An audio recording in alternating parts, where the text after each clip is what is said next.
केंद्रीय अर्थमंत्री निर्मला सीतारामन यांनी आज संसदेत यंदाचा केंद्रीय अर्थसंकल्प मांडला। योजनांमध्ये एकरूपता आणत स्थिर आणि नियंत्रित अर्थव्यवस्थेच्या दिशेने वाटचाल करणारा अर्थसंकल्प अशी प्रतिक्रिया राज्याचे माजी अर्थमंत्री भाजप नेते सुधीर मुनगंटीवार यांनी यावर व्यक्त केली आहे। या अर्थसंकल्पाची दिशा स्पष्ट असून बलसागर भारत हो या दिशेने शक्तिशाली भारताच्या निर्मितीसाठीची तरतूद यात असल्याचे मुनगंटीवार म्हणाले। पायाभूत सुविधा, ऊर्जा क्षेत्र, शेती, ग्रामीण विकास यात वाढ तर संरक्षण अवलंबिता कमी करणे यासह 2047च्या सुवर्ण युगाच्या दृष्टीने एक पाऊल पुढे नेणारा हा अर्थसंकल्प असल्याचेही मुनगंटीवार म्हणाले। काँग्रेसच्या शेवटच्या कार्यकाळातील अर्थसंकल्पापेक्षा 3.25 पट अधिक वाढ असलेला हा अर्थसंकल्प देशाला आर्थिक शक्ती म्हणून उदयास आणण्यास मदत करेल असा विश्वास मुनगंटीवार यांनी व्यक्त केला। बलसागर भारत हो, विश्वात शोभूनी राहो हा दृष्टिकोन घेऊन विश्वगौरव, युगपुरुष, जनसेवक श्री नरेंद्र मोदीजींचा यावर्षीचा अर्थसंकल्प आहे। अर्थसंकल्पामध्ये दिशा स्पष्ट आहे, भूमिका स्पष्ट आहे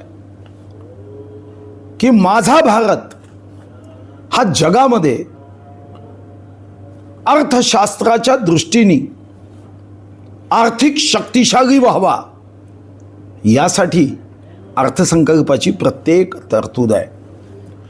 आम्ही जेव्हा काँग्रेसचं राज्य होतं, आज जेव्हा आजच्या अर्थसंकल्पाची चर्चा करतो, पायाभूत सुविधेमध्ये मोठी वाढ झाली, ऊर्जा क्षेत्रामध्ये प्रचंड सकारात्मकता आली, solar panel, hydrogen mission, renewable energy, शेती व ग्रामीण भागात जय जवान जय किसान हा आमच्यासाठी नारा राहिला नाही, तर त्या दृष्टीने प्रत्येक पाऊल हे शेतकऱ्यांच्या हिताचं आम्ही अर्थसंकल्पात बघितलं आहे।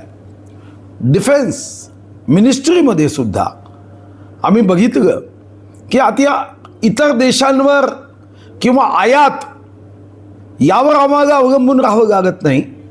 आज आम्ही सुद्धा संरक्षण साहित्यामध्ये मोठ्या निर्यातकांच्या यादीमध्ये आपण गेलो। स्वतंत्र भारताचा पहिला अर्थसंकल्प हा जेव्हा 26 नोव्हेंबर 1947ला अर्थमंत्री RK षण्मुखन शेट्टी यांनी मांडला, तेव्हा आमच्या अर्थसंकल्पाचा साईज होता 197 कोटी 39 लाख रुपये आणि तूट 26.24 कोटी होती। आणि आज जेव्हा आम्ही आमच्या अर्थव्यवस्थेचा विचार करतो तेव्हा 53,50,00,000 कोटीचा अर्थसंकल्प आहे। काँग्रेसचं राज्य असताना शेवटचा काँग्रेसचा अर्थसंकल्प हा 16.65 लाख कोटीचा होता। आज साधारणतः 3.25 पट वाढ हा देश अनुभवतो आहे। GDP ग्रोथ रेटमध्ये साधारणतः जगाची सरासरी GDP ग्रोथ रेट हा 3 पॉइंट किंवा आसपास आहे। आज अमेरिकेचा GDP ग्रोथ रेट 2.1 आहे, चीनचा 4.2 आहे आणि आमचा 7.4 आहे। आमची 13-14 मध्ये आम्ही 10व्या क्रमांकावर होतो जगाच्या अर्थव्यवस्थेत। $1.86 ट्रिलियन इकॉनॉमी होती। आज आम्ही साधारणतः 4थ्या क्रमांकावर आलो आहे। अनेक विकसित देश आमच्यापेक्षा मागे गेलेत आणि आज आमची $4 ट्रिलियन इकॉनॉमीमध्ये आपण चाललो आहे। आणि एवढंच नव्हे, महागाईचा जर विचार केला, काँग्रेसवाले काही सांगतील, त्यांना अर्थव्यवस्थेच्या आकड्याशी काही देणं घेणं नाही। काँग्रेसच्या काळात सरासरी किरकोळ महागाई ही 10.2 अतिउच्च दरात होती। आता ऐतिहासिक निम्न दरात म्हणजे 1.7% आहे। अन्नधान्याची महागाई ही 2013-14 मध्ये सुमारे 11.8% होती। आज ती डिसेंबर 2025 नुसार 2.7% आली। 13-14 मध्ये आमची अर्थव्यवस्था जगाच्या अभ्यासकांनी नाजूक अर्थव्यवस्था म्हटली, जी साधारणतः कर्जावर आधारित आमची अर्थव्यवस्था होती, आणि आज आमची स्थिर आणि नियंत्रित अर्थव्यवस्था असं जगामध्ये त्याचं कौतुक होत आहे. कृषी मंत्रालयाचं बजेट 2013-14मध्ये 21,933 कोटी 50 लाख होतं. आज आमचं बजेट साधारणतः 6.5 पटांनी शेतकऱ्यांच्या हितासाठी वाढलं आणि 1,27,290 कोटी हे आमचं शेतीच्या संदर्भामधलं उत्पन्न आहे. शेतमागाचं उत्पन्न 35% वाढलं. मत्स्य उत्पादन क्षेत्रामध्ये 106% वाढ झाली. आणि हे करत असताना आज देशामध्ये ज्या विविध योजना केल्या जात आहे त्यामध्ये सर्वात महत्त्वाची बाब जर काही असेल तर भांडवली खर्च, कॅपिटल एक्सपेंडिचर. 13-14मध्ये आमचं कॅपिटल एक्सपेंडिचर हे 1.87 लाख कोटी होतं, 1.87 लाख कोटी. आज आमचं कॅपिटल एक्सपेंडिचर हे आजच्या सुमारास 12.50 लाख कोटी आहे. हा एक मूलभूत फरक आहे माननीय मोदीजींच्या राज्यामध्ये.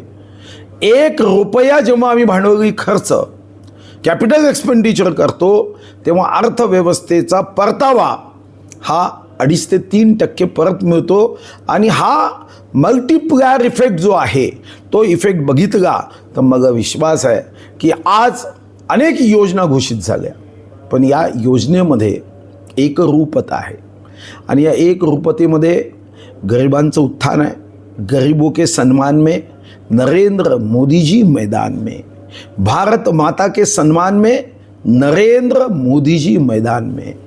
देशाच्या प्रगतीसाठी हा अर्थसंकल्प हा निश्चितपणे भारताच्या 2047च्या सुवर्ण योग असणाऱ्या एका शताब्दी महोत्सवाच्या दृष्टीने एक पाऊल पुढे टाकत बगसागर भारत होवो विश्वात शोभुनी राहो या दृष्टीने माननीय मोदीजी व सन्माननीय निर्मला सीतारामन मॅडम यांचा हा प्रयत्न आहे.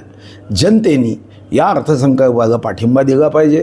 काँग्रेसचे लोक नेहमीप्रमाणे अर्थसंकल्पातल्या बाबींवर चर्चा करणार नाही, ते एखाद्या भावनिक गोष्टींवरच चर्चा करत असतात. आणि या देशाच्या प्रगतीमध्ये सर्वात मोठा काही स्पीड ब्रेकर असेल तर ते काँग्रेसचं अशा पद्धतीचं वागणं.